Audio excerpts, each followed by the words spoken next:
నేనేమంటానంటే, సో, చాలామంది ఆహ్, యువకులు అంటే, యువకులు స్టార్టప్ చేయాలి, ఆలోచన రావాలి. ఇది చాలా మంచిది విషయం. కానీ నేనేమంటానంటే, స్టార్టప్ బిల్డ్ చేసే ముందు, ఆ స్టార్టప్ గురించి మీరు స్క్రాచ్ నుంచి తెలుసుకోవాలి. ఎందుకంటే రీసెంట్‌గా ఒక 13,000 వరకు స్టార్టప్స్ క్లోజ్ అయిపోయినాయి. క్రాష్ అయిపోయినాయి ఇండియాలో. అంటే 9 టు అవి చాలామంది మోటివేషన్ ఇస్తా ఉంటారు. స్పీచెస్ ఇస్తా ఉంటారు. మీరు 9-5 జాబ్ వదిలేసి మీరు బిజినెస్ చేయండి. ఈ మోటివేషన్ మంచిదే.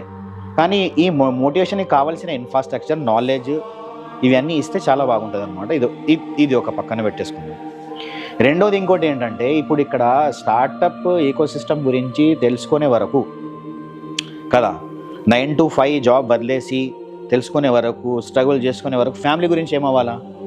డైలీ మనీగైతే రావాలి గదా! అంటే అస్తమానం ప్రతి వాళ్ళు 9-5 జాబ్ వదిలేసి మీరు బిజినెస్ చేయండి అంటే, ఉన్న బిజినెసెస్‌కి ఎంప్లాయీస్ ఎక్కడి నుంచి తీసుకురావాలా? ఆ విధంగా అనమాట. సో, ఇది గూడా ఒక డిబేటే. ఒక డిబేటే అంట దీన్ని గూడా.